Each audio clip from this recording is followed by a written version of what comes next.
The 1987 sci-fi action classic RoboCop is one of those rare perfect movies.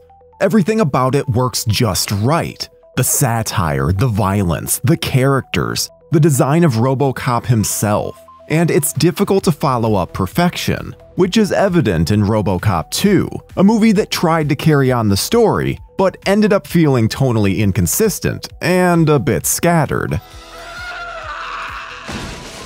It's a fun movie, but not on the level of its predecessor, which is why we're gonna dig in to just what happened to RoboCop 2. Orion Pictures had a big hit on their hands with RoboCop when they released it on July 17, 1987. Made on a budget of just under $14 million, the film earned more than $53 million at the box office. So, of course, Orion wanted to replicate that success as quickly as possible. They hired RoboCop writers Edward Neumeier and Michael Miner to write a script for the sequel, and gave them the warning that there would be a financial penalty if they didn't turn the script in by the end of '87. Neumeier and Miner slapped together a rough draft and submitted it on January 1, 1988. But the script wasn't even close to what Orion was hoping for. In fact, some have described it as incomprehensible. Titled RoboCop 2: The Corporate Wars, it would begin with RoboCop being blown apart with a cannon while stopping a bank robbery. Jump ahead 25 years, and Robo is being rebooted in a world where TV comedian Bixby Snyder, the "I'll buy that for $1" guy, has been elected president and is dealing with an entrepreneur who wants to buy out the US government. Privileged citizens live in the cities, being served by robots. The have-nots are exiled to shanty towns outside the city walls. Security officers work to push the outsiders away from the city perimeter, and the outsiders are starting to fight back. During all of this, RoboCop is used as a pawn, interacts with a scientist and a hacker, and is hooked into a computer system, where he finds a love interest. The story also involved a rapper from space called Moondog. This is going to need a lot of rewrites, and they couldn't be done by Neumeier and Miner, because the Writers Guild went on strike. The overwhelming issue in the strike is residuals. Writers say the producers are offering what amounts to a reduction in their fees. With non-union writers being needed, producer John Davison turned to the world of comic books. Watchmen and V for Vendetta creator Alan Moore declined the chance to work on RoboCop 2. So, The Dark Knight Returns and Sin City creator Frank Miller gladly took up the job.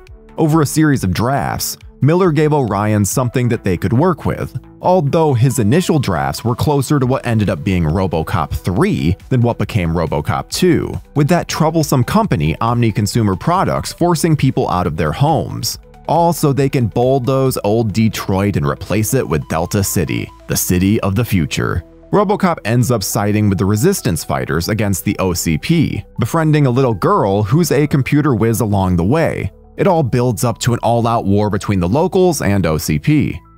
And that all got pushed back into Part 3.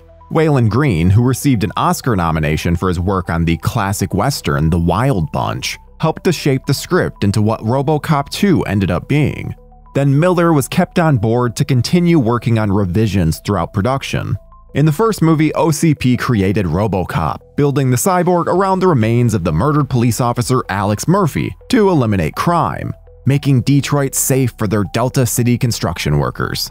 Now they have shifted strategies. They fund the police department and are purposely running it into the ground. OCP cut our salaries 40% and canceled our pensions, and now they refuse to even talk to us. They want crime to run rampant. So Detroit will become a bankrupt hellhole. Then they can buy it out and make their Delta City dreams come true. The plan is working well, especially since there's a highly addictive drug called Nuke on the streets. And this drug is so popular, there's even a Nuke cult headed up by a cold-blooded former hippie named Kane. At the same time, OCP is trying to make a sequel of their own, a second RoboCop. Trouble is, the new Robos, which are also made out of dead police officers, keep going mad and destroying themselves.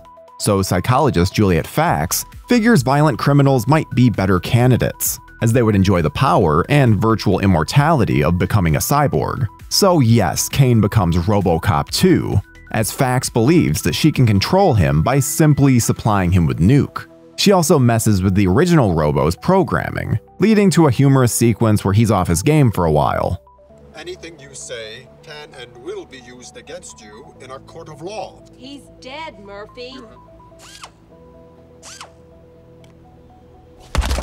RoboCop director Paul Verhoeven was busy working on Total Recall at the time, so the first choice to direct RoboCop 2 was Repo Man's Alex Cox. But Cox took in a viewing of The Exorcist 2 while considering the offer, and decided that making sequels just wasn't for him. Next up was River's Edge director Tim Hunter. It was felt that he would bring a dark sensibility and realistic tone to the project, and he was attached to it for quite a while. In fact, most of the effects were designed under Hunter's supervision, but he had had issues with the script and dropped out just 11 weeks before filming was scheduled to begin. The replacement director needed to be someone who had experience working on high-profile films that required a lot of special effects, especially since RoboCop 2 would have more complicated effects than the first movie, and bigger effects sequences, including a battle between two cyborgs. So The Empire Strikes Back and Never Say Never Again director Irvin Kershner was brought in to do the job. The first thing that Kershner did was storyboard the major action scenes. When production began, he shot those first, sticking to the storyboards. Everything else on the production was looser, with Kershner often winging it and deciding how to direct scenes on location, with as little coverage as possible, because Orion wanted this movie to be done fast. Kershner didn't mind, as he told Cinefantastique, "I was a documentary cameraman and director for years. Everything you do is seat of the pants in documentaries, because you react to what is and what you find. To me, that's great fun. It's a harrowing experience at times, but I love the challenge." Kershner liked the material. He said that it gave him the chance to do a wry, satiric comment on life in our time, on what's happening to man. "I find that cyborg that is Robo is really a metaphor for people in our society. They're becoming roboticized without knowing it. They're so programmed. They're practically programmed like Robo is. They can be programmed to be reactive in a very clever way, or to be totally stupid and nuts. And we show that." Although it was a sequel to someone else's film, Kershner found a way to make it personal. And to keep on schedule, he would choose not to shoot scenes that were obviously destined to be cut. They had to trim the fat from the script. Unfortunately, some of what was trimmed would have added more emotional depth, like extra scenes involving Robo's memories of Alex Murphy's family, an element that is ditched very quickly in the finished film. RoboCop himself, Peter Weller, had read the Neumeier and Miner script and wasn't impressed. He passed on RoboCop 2. Orion didn't care whether he came back or not. As far as they were concerned, it's like the Mummy. Just put anybody under the bandages. But after reading the new script, Weller decided to return to the role of Robo. He was reluctant but didn't feel that he had gotten closure with the character. For the sequel, he was given a new suit, with a cool iridescent look. The colors are different, the surfaces are different, they're more reflective, they're harder, and it's all now fiberglass, like a brand new car. And it allowed him to be more mobile. The arc of his character was the most challenging thing about the sequel. Weller said, "RoboCop starts off in the pursuit of certain people, and then he's programmed and he becomes almost comical. He becomes kind of sadly impotent. I think we should talk." And then he gets his life back and he becomes pretty brutal. Several other actors returned from the first movie. Nancy Allen as RoboCop's partner Ann Lewis, Dan O'Harely and Felton Perry at OCP, Robert Dackey as Sergeant Warren Reed, Angie Bowling as Alex Murphy's widow Ellen, who really should have been given more to do in the movie, Mario Machado and Lisa Gibbons as the hosts of Media Break. Then we've got new additions that include Tom Noonan, who can always be counted on to give a creepy performance, as Kane himself. And we've got Gabriel Damon as the most controversial character, Kane's 13-year-old sidekick Hob. Critic Roger Ebert said that including this foul-mouthed, gun-toting kid in the film was beneath contempt. It really disturbed me to see this little boy in this violent role. Even while working on the movie, Weller still wasn't satisfied with the script. And never would be, as he felt that the sequel didn't have the code, the spine, or the soul of the first movie. He told the AV Club, RoboCop 2 didn't have a third act. I told the producers, and Irv Kirshner and Frank Miller. I told them all. I said, "Where's the third act here, man?" They said, "No, the monster's going to be enough." I said, "Look, it's not enough." The monster was the 8-foot-tall Kane cyborg, otherwise known as RoboCop 2.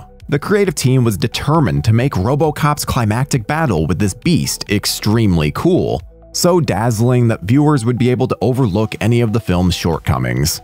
Because at least they got to watch a cyborg battle, right?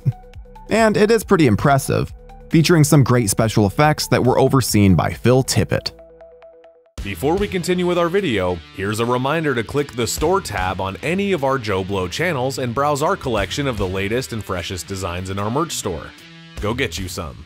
Although Orion rushed RoboCop 2 as quickly as they couldn't reach the Christmas 1989 release that they had been hoping for. The movie wasn't ready to be sent out into the world until June 22nd, 1990, and it wasn't received as well as its predecessor was, making less money on a higher budget. Made for somewhere around 25 to 30 million, RoboCop 2 earned just under 46 million at the box office. Not a great success, and it took a beating from critics and viewers alike. As great as the special effects were, the story was underwhelming, and the tone was all over the place. It aimed at being funnier than the first movie, but mixed its goofier humor with some very dark and disturbing moments.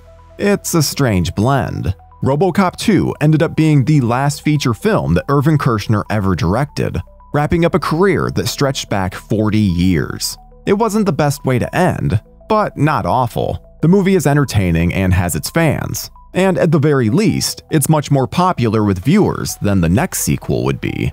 The RoboCop franchise has continued over the decades, mostly on TV and in comic books. In 2018, a movie called RoboCop Returns was announced, to be based on the original script that Neumeier and Miner wrote for RoboCop 2.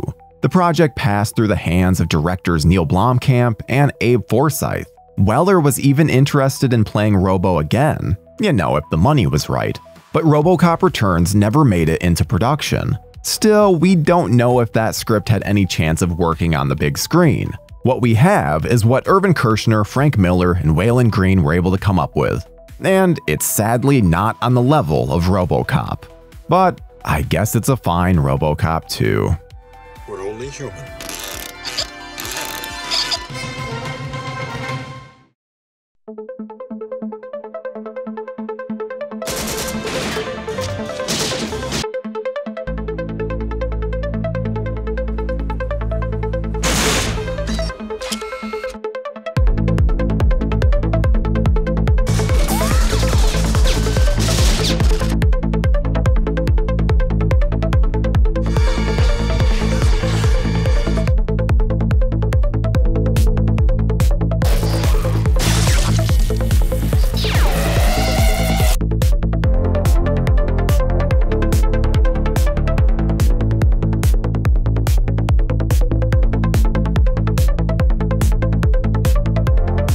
Thank you for clicking on our video, everybody. If you like what you saw here, please make sure you like the video and subscribe and share with your friends who like this sort of content. JoBlo remains an independent company, and we appreciate all of your support.